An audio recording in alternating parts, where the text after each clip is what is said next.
Hello everyone, welcome back to my channel. আশা করি তোমরা সবাই খুব ভালো আছো, আমিও খুব ভালো আছি।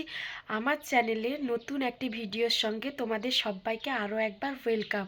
সকালে ঘুম থেকে উঠে তোমাদের একটু বাইরের পরিবেশটা দেখিয়ে দিলাম, তারপর চলে গেলাম আমাদের ফুল বাগানে। ওই যে দেখতে পাচ্ছ এই গাছগুলো এই প্রথম প্রথম কদিন এনে লাগিয়েছি। আর এপাশে এই যে গাছটা লাগিয়েছি, এই গাছটা একটু পাতাগুলো শুকিয়ে গেছিলো। সকালে ঘুম থেকে উঠে দেখি, তারপর একটু জল দেওয়া হয়েছে। বেলার দিকে দেখা যাবে গাছটা কি পাতাগুলো ঠিক হয় না বেলার দিকে বুঝতে পারবো। এটা একটা ইনকা গাঁদার ফুল, হলুদ ফুল। এটা খুব ভালো ফুল হয়েছে। আমাদের বাড়ির ডালিয়া গাছগুলোর এখনও কুড়িই আসেনি। তোমাদের বাড়ির ডালিয়া গাছগুলোর কি এখন কুড়ি চলে এসেছে? আমাকে একটু কমেন্ট করে জানিও তো। এটা হচ্ছে চন্দ্রমল্লিকা গাছ। ডালিয়া গাছগুলো দেখেছো এখনও কুড়িই আসেনি। আর এটা হচ্ছে আমাদের বাড়ির তুলসী মন্দির। আর এটা হচ্ছে আমাদের বাড়ির মন্দির। রাধাকৃষ্ণ আছেন, আরও আছেন ঠাকুর। তোমাদের বাড়িতে কার কার বাড়িতে মন্দির আছে আমাকে একটু জানিও তো। আর এটা তো তোমরা সবাই জানো, কসমস গাছ। এক বাগান থেকে ঘুরে এসে চলে গেছিলাম স্নান করতে। স্নান করে ফ্রেশ হয়ে চলে এসেছি, পুজো করতে যাব বলে রেডি হয়ে গেলাম। আমি প্রতিদিন এই শাড়িটা পরেই পুজো করতে যাই। ফ্রেশ হয়ে চলে এসেছি স্নান করে। এবারে যাব পুজো দিতে ঠাকুরের কাছে।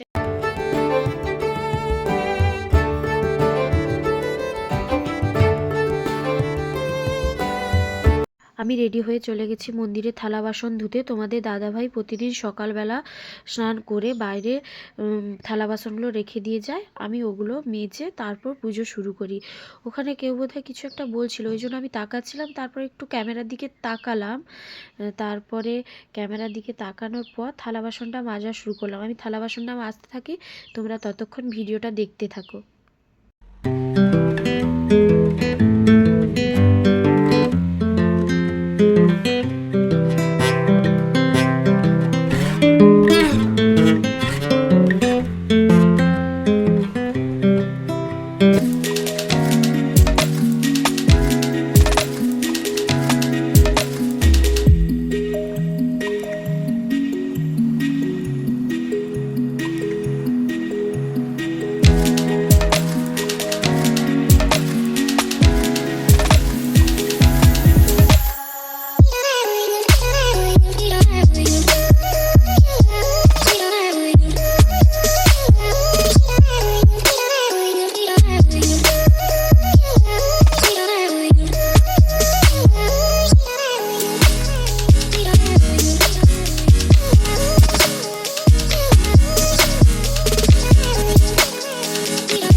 থালা বাসনগুলো মাজা প্রায় শেষের পথে।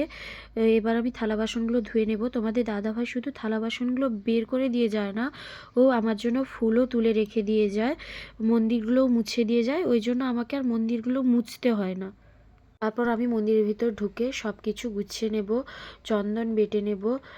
চন্দন বাটার শেষে তারপর ঠাকুরকে পুজো করে আমার কিছু মন্ত্র আছে, আমি ওগুলো ঠাকুরের বই আছে আমি ওগুলো পড়ে ঠাকুরের পুজো করি। তোমরা যদি জানতে চাও আমি ঠাকুরের কী বই পড়ে ঠাকুরকে পুজো করি, তাহলে তোমরা আমাকে অবশ্যই কমেন্ট করবে। আমি তোমাদেরকে একদিন পুরো পুজোর ফুল একটা ব্লগ দেব, তখন তোমরা দেখে নেবে। আর আমার ভয়েসে তোমাদের একটু বুঝতে হয়তো অসুবিধা হতে পারে। আমার প্রচণ্ড ঠান্ডা লেগেছে, তোমরা ভয়েসটা শুনেই বুঝতে পারছো আমার ঠান্ডা লেগেছে। তার জন্য নাকটা পুরো বন্ধ হয়ে গেছে, ওই জন্য কথাগুলো একটু ভারী ভারী আসছে। আমার ভয়েসটা তোমরা ইগনোর করো। আর দেখতে পাচ্ছ আমি এবারে পুজো শুরু করব। আমার ঘরে একটা গোপাল আছে, আমি গোপালকে স্নান করাবো। গোপালকে স্নান করানোর পর তারপর পুজোটা শুরু করব। তোমরা দেখতে থাকো আমি কিভাবে গোপালকে স্নান করাচ্ছি, সেটাই তোমরা দেখতে থাকো পুরো শেষ পর্যন্ত।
মন্ত্রপাঠ শেষ করে আমি এবার প্রসাদগুলো গুছিয়ে নেব এক এক করে। প্রসাদটা তুলে নিয়ে আমি এবার ঠাকুরের থালা বাসনগুলো ধুয়ে নিচ্ছি। ঠাকুরের থালা বাসনগুলো ধুয়ে নেওয়ার পর তারপর মন্দিরটা তালা দিয়ে আমাকে আবার মন্দিরটা মুছতে হবে, কারণ মন্দিরটা শুরুর সময়ও একবার মোছা হয়, মন্দিরটা পুজোর শেষেও একবার মোছা হয়। তো এবার প্রসাদটা আমি দিয়ে দিলাম। প্রসাদটা দিয়ে তারপর আমি মন্দিরটা মুছে নেব। ওর সঙ্গে গল্প করতে করতে আমার ঝিয়ারি এসে প্রসাদটা নিতে, প্রসাদটা ওকে দিয়ে ওর সঙ্গে গল্প করতে করতে আমি মন্দিরটা মুছে নেব। তোমরা দেখতে থাকো ভিডিওটা।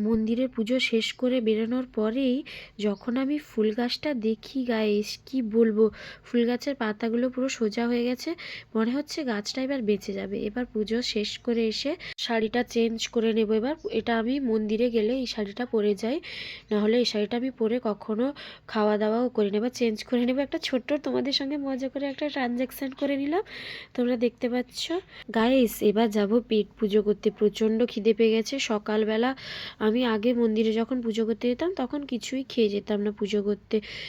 এখন আমি ওষুধ খাই, তো আমাকে খেয়ে যেতে হয়। 2টো বিস্কিট খেয়ে গেছিলাম। এবার প্রচণ্ড খিদে পেয়ে গেছে। এবার খাবো মুড়ি আর আলুর ভর্তা। মুড়িতে জল দিয়ে দেবো, দিয়ে আলুর ভর্তা দিয়ে খাবো। তোমরা কে কে ভালোবাসো ওই মুড়িতে জল দিয়ে, মুড়ি ভেজানো জল আর আলুর ভর্তা খেতে, কে কে ভালোবাসো আমাকে একটু কমেন্ট করে তাড়াতাড়ি করে বলো তো। এই তো আমি বসে পড়েছি, মেঝেতে নিয়েছি, দিয়ে বসে পড়েছি খেতে। খাওয়া দাওয়া কমপ্লিট করে যখন যাই দেখি মাছ এসেছে, মাছটা ধুয়ে নিয়ে চলে এসেছি। তোমরা দেখতে পাচ্ছ এটা রুই মাছ আর পেঁপে আর বাজার থেকে কুমড়ো, বেগুন, উচ্ছে এগুলোই নিয়ে এসছে। আমি যখন রান্নাঘরে গিয়ে দেখি এই বাজারগুলো আজকে এসছে। দেখি আজকে কি রান্না করি। এতগুলো সবজি আজকে রান্না করব না, দেখি কি রান্না করা যায়। আনাজগুলো দেখা শেষ করে আমি চলে যাচ্ছি রান্না করতে। আমি বলছি যে কি রান্না করব তোমাদেরকে আমি দেখাবো, এটাই বলে চলে যাচ্ছি। এবার দেখতে পাচ্ছ আমি উনুনেও রান্না করি, গ্যাসেও রান্না করি। তো আজকে উনুনে রান্না করছি। উনুনে ভাত বসছে, এই যে দেখতে পাচ্ছ তোমরা। সবজিগুলো আমি নিয়ে এসেছি। এবার এতে আমার মশলা থাকে, সবজিগুলো নিয়েছি, সবজিগুলো কাটাও কমপ্লিট করে ফেলেছি। আজকে রান্না করব বেগুন ভাজা, উচ্ছে ভাজা আর মাছ দিয়ে ফুলকপি দিয়ে একটা ঝোল রান্না করব।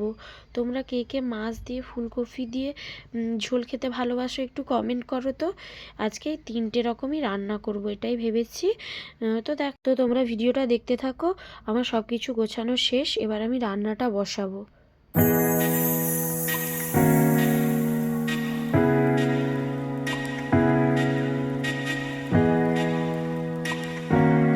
ভাতটা প্রায় হয়ে এসেছে, আমি ভাতের ঢাকনাটা খুলে দিচ্ছি। আমি একটু ওস্তাদি মেরে ভাতের ঢাকনাটা খুলে দিচ্ছি, তোমরা দেখতে পাচ্ছ। দেখতে থাকো ভিডিওটা শেষ পর্যন্ত। দেখো গাইস, এই যে ফুলকপিটা দেখতে পাচ্ছ, এটা আমাদের বাড়ির বাগানে হয়েছে। এটা আমার দিদিভাইয়ের ঘরে বাগান হয়েছে, মানে আমার বড় যাকে আমি দিদিভাই বলে ডাকি, ওটা ওর বাগানেই হয়েছে। কত সুন্দর ফুলকপি হয়েছে দেখতে পাচ্ছ। তোমাদের ওদিকে কি ফুলকপি চাষ করা হয়েছে? তো কীরকম হয়েছে একটু কমেন্ট। রান্না শেষ করেই খেতে বসে পড়েছি। তোমাদের তো আগেই বলে দিয়েছিলাম আমি কি রান্না করব। তোমাদের দাদাভাই আর আমার ভাত বেড়ে নিয়েছি আমরা নিচেই বসে খাই, তোমরা দেখতে পাচ্ছ। তো খাওয়া দাওয়া শেষ করে ঘুম থেকে উঠে পড়েছি। আজকে আমার ভিডিওটা এই পর্যন্ত। আমার ভিডিওটা কেমন হয়েছে তোমরা অবশ্যই কমেন্ট করে জানাও। আমার চ্যানেলে নতুন ভিডিও পাওয়ার জন্য তোমরা অবশ্যই চ্যানেলটি সাবস্ক্রাইব করো, আর পাশে থাকা বেল আইকনটি অবশ্যই প্রেস করতে ভুলো না কিন্তু। আর আমাকে অনেক অনেক অনেক ভালোবাসা দাও, আমিও তোমাদেরকে অনেক অনেক অনেক ভালোবাসা দেব।